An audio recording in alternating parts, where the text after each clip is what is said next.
রাস্তাটা কি অ্যাক্সিডেন্ট হয়েছিল, তারপরে ওখান থেকে হসপিটালে ভর্তি করেছিল, বাড়ি খবর দিয়েছিল, ওর মা গেছিল দেখতে, দেখে বাড়িতে আসার পরে রাত্রিবেলা ওর মা গেছে। অনেকদিন পর মাকে খুশির খবর দিতে তাড়াহুড়ো করে বাড়ি ফিরছিলেন ছেলে, কিন্তু পথে একটি ট্রাক তাকে দিলে মুহূর্তে মাটিতে লুটিয়ে পড়েন তিনি।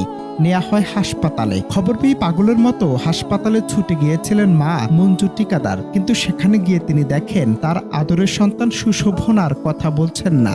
হাসপাতালের সাদা চাদরে ঢাকা ছেলের নিথর দেহের সামনে মায়ের সে বুক ফাটা আর্তনাদে ভারী হয়ে ওঠে চারপাশ। এরপর বাড়ি এসে ঘরে ঢুকলেন মা, কিন্তু আর বের হলেন না। সকালে ছেলের দেহ বাড়িতে না আসতেই মায়ের মরদেহ উদ্ধার করে পুলিশ।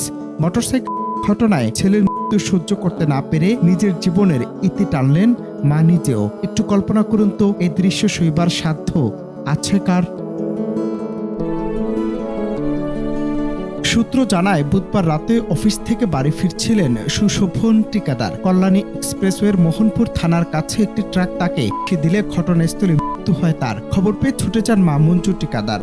বিএন বোস হাসপাতালে ছেলের নিথর দেহ দেখে কান্নায় ভেঙে পড়েন তিনি। কোনোভাবে আত্মীয় প্রতিবেশীরা তাকে বাড়ি ফিরিয়ে আনেন। ঘরে ঢুকেই দরজা বন্ধ করে দেন মা মঞ্জু টিকাদার। এরপর আর কোনো শব্দ পাওয়া যায়নি। বৃহস্পতিবার সকাল আনুমানিক 8:30 দরজা ভেঙে ঘরের ভেতর থেকে তার জ্বলন্ত দেহ উদ্ধার করে পুলিশ। হ্যাঁ, মা গেছিল দেখে এসে বাড়িতে, আর কারো কোনো কথা বলেনি। সবাইকে বলছিল আমার নিঃশ্বাসটা বন্ধ করে দে। তারপরে রাত্রিরে সবাই তো টায়ার্ড হয়ে এসছে, আসলে ও নিজেই ওর কাছে বসেছিল, সবাই ভাবেছে কাঁদুক একটু ভালো লাগবে, তারপরে ও মারা গেছে। সবাই ঘরের ভেতর পাওয়া যায় একটি চিঠি, যা পরে স্থানীয়দের চোখের জল। যদিও পুলিশ চিঠির বিষয়বস্তু প্রকাশ করেনি, তবে স্থানীয় সূত্র জানায় সেখানে লেখা ছিল, সব রেখে গেলাম, বাড়ির জমিতে একটা মন্দির করবেন।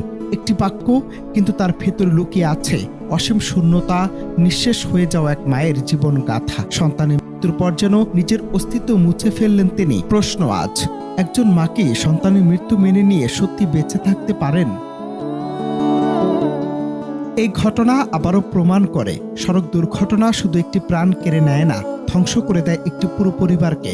সুশোভনের মৃত্যুর পর মা মঞ্জু টিকাদারের এই চরম সিদ্ধান্ত আমাদের সমাজের সামনে গভীর প্রশ্ন ছুড়ে দেয়। দুর্ঘটনায় ক্ষতিপূরণ, মানসিক সহায়তা আর পাশে দাঁড়ানোর দায় কি আমরা যথেষ্টভাবে পালন করছি? পুলিশ বলছে পুরো বিষয়টি তদন্তাধীন। অনন্ত হাসান মাসুদ, বাংলা টিভি।